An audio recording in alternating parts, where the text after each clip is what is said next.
कोणत्या कोणत्या आहेत पंचवार्षिक योजनेच्या बाबतीमध्ये? फॅक्ट्स म्हणजे महत्वाचे मुद्दे. पहिली फॅक्ट्स जी राज्यसेवेला विचारलेली होती की पंचवार्षिक योजना जी आहे ही पंचवार्षिक योजना, पहिली पंचवार्षिक योजना केव्हापासून केव्हापर्यंत होती?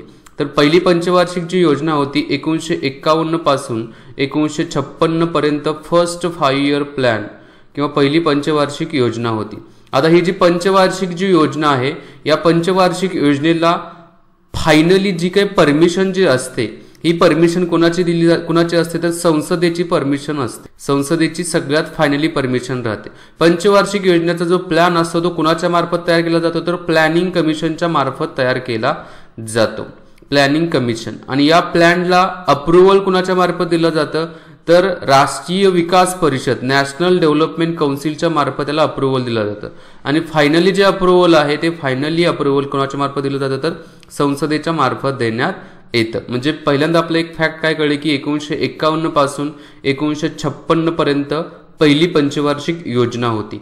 आतापर्यंत किती पंचवार्षिक योजना झालेली आहे? दुसरा मुद्दा, आतापर्यंत एकूण 12 5 इयर प्लॅन झालेले आहेत. 5 इयर प्लॅनचे दॅट इज पंचवार्षिक योजना झालेल्या आहेत. 12 कधीपासून कधीपर्यंत बघा, 1951 पासून 56 पर्यंतची पहिली, त्याच्यानंतर 1956 पासून 1961 पर्यंतची दुसरी, त्याच्यानंतर 1961 पासून 1966 पर्यंतची तिसरी, त्याच्यानंतर 1969 पासून 1974 पर्यंतची चौथी, 1974 पासून 1978 पर्यंतची पाचवी, 1980 पासून 1985 पर्यंतची 6 नंबरची, 1985 ते 1990 पर्यंतची 7वी, त्याच्यानंतर 1992 पासून 1997 पर्यंतची 8 नंबरची, 97 ते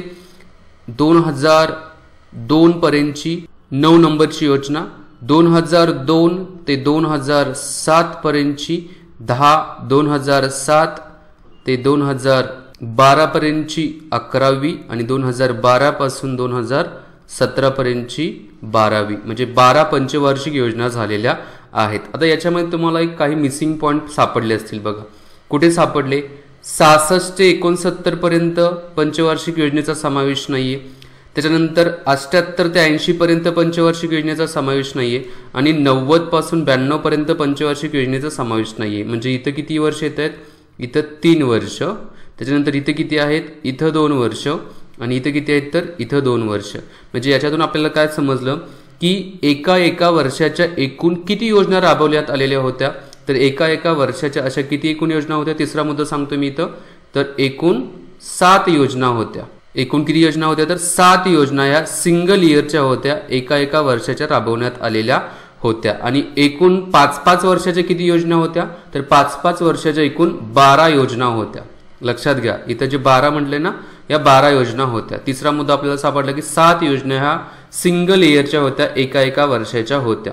आता 1966 ते 69चा भाग इथं लिहितो बघा. 1966 पासून 69, त्याचबरोबर 1980 पासून 1978 पासून 1980 पर्यंत आणि 1990 पासून 1992 पर्यंत या ज्या योजना आहेत या योजनांना इथं 1966 ते 69ला काय म्हटलं जात होतं तर योजनांची सुट्टी अशी म्हटलं जात होतं, प्लॅन हॉलिडे असं म्हटलं जात होतं. प्लॅन हॉलिडे असं म्हटलं जात होतं. आणि इथं काय करण्यात आले होते तर एक वर्षाच्या योजनांचं नियोजन केलं होतं. इथंही एका वर्षाचं नियोजन करण्यात आलेलं होतं आणि यालाच प्लॅन हॉलिडे असं म्हणण्यात आलेलं आहे. ठीक आहे. त्याच्यानंतर आपण नेक्स्ट पॉइंट बघू, चौथा मुद्दा. काय आहे चौथा मुद्दा बघा की 1951 पासून ते 1985 पर्यंत ज्या योजना होत्या त्या योजना कशा पद्धतीच्या होत्या तर आज्ञार्थी प्रकारच्या आपण म्हणू किंवा डायरेक्टिव्ह प्लॅनिंग करण्यात आलेलं होतं. डायरेक्टिव्ह प्लॅनिंग होतं, आज्ञार्थी प्रकारचं नियोजन करण्यात आलं होतं 1951 पासून ते 1985 पर्यंत. पण 5वा मुद्दा काय सांगतोय बघा, 7वी जी योजना होती 7 नंबरची योजना, या 7व्या योजनेमध्ये म्हणजेच 1985 नंतर काय करण्यात आलं, विज्ञान आणि तंत्रज्ञानामध्ये, विज्ञान आणि तंत्रज्ञान याच्यामध्ये सूचक नियोजनाचं वापर करण्यात आला. सूचक नियोजनाचा वापर करण्यात आला आणि पूर्णपणे एक पंचवार्षिक योजना जी होती म्हणजेच 1990 नंतर पूर्ण जी योजना होती 1990 नंतरची ती योजना कशी होती तर सूचक नियोजनाची होती, सूचक नियोजनाची योजना। आता सूचक नियोजन त्याचबरोबर आज्ञार्थी नियोजन याच्यामध्ये फरक काय बघा। आज्ञार्थी म्हणजे केंद्राच्या मार्फत ज्या पद्धतीने योजना बनवली जाते आहे तीच इम्प्लिमेंट केली जाते आणि केंद्राने जी योजना तयार केलेली आहे, नियोजन तयार केलेलं आहे तेच योग्य आहे असं मानलं जातं। पण सूचक नियोजनामध्ये काय केलं जातं की इतर लोकांची मतं घेतली जातात, त्याचबरोबर राज्यांची परिस्थिती बघितली जाते। एक प्रकारे आपण म्हणू की भांडवलशाही पुरस्कृत योजना जी असायची ती सूचक नियोजनाच्या अंतर्गत असायची। कारण 1991 साली बघा LPG रिफॉर्म झाला, लिबरलायझेशन, प्रायव्हेटायझेशन, ग्लोबलायझेशन, याचा अर्थ उदारीकरण, खाजगीकरण आणि जागतिकीकरण झालं। का करण्यात आलं? कारण 1991 ला भारताची अर्थव्यवस्था खूप अशी डबघाईला आली होती आणि या अर्थव्यवस्थेला जर बाहेर काढायचं असेल तर मिश्र अर्थव्यवस्थेचा जो झुकाव होता तो जास्तीत जास्त मुक्त अर्थव्यवस्थेकडे असणं गरजेचं होता, म्हणजेच कॅपिटलिझमकडे, भांडवलशाहीकडे जास्तीत जास्त झुकाव असणं काय होता गरजेचा होता। आणि त्या आधारावरतीच काय करण्यात आलं, LPGची सुधारणा पद्धत स्वीकारण्यात आली आणि त्याच्या सुरुवातीलाच म्हणजे 1990लाच काय करण्यात आलं तर सूचक नियोजनाचा वापर करण्यात आला पूर्णपणे त्या पंचवार्षिक योजनेमध्ये। किती नंबरची योजना जी आहे तर ती 8 नंबरची योजना आहे की जी काय करण्यात आली, सूचक नियोजनासाठी वापरण्यात आली। फक्त 8 नंबरची योजना कधीपासून चालू झाली होती? 1992 पासून चालू झालेली होती। म्हणजे 1990 ते 1992 पर्यंत सूचक नियोजनाचाच वापर केला होता। फक्त ती पंचवार्षिक योजना नसून ती काय होती तर सिंगल इयर प्लॅन मध्ये समाविष्ट केलेली होती।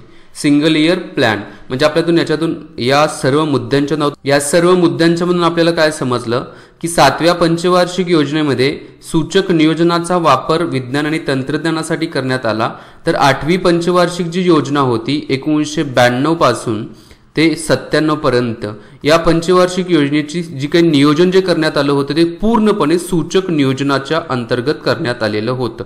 पण 7वी होती त्याच्यामध्ये फक्त सायन्स आणि टेक्नॉलॉजीसाठी सूचक नियोजनाचा वापर करण्यात आलेला होता।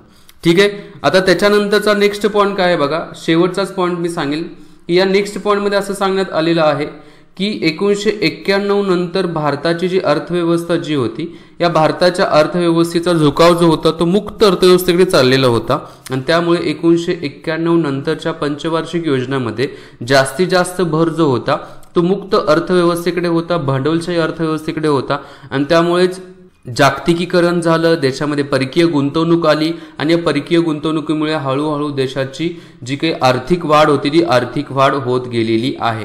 हे जे महत्त्वाचे मुद्दे आहेत ना, हे महत्त्वाचे मुद्दे व्यवस्थित नोट डाऊन करून घ्या, कारण याच्यावरती भविष्यामध्ये प्रश्न विचारला जाऊ शकतो। मी तर थांबतो। व्हिडिओ आवडले असेल तर लाईक करा, शेअर करा, चॅनेलला नक्की सबस्क्राईब करा। जय हिंद, जय महाराष्ट्र, जय भारत, वंदे मातरम।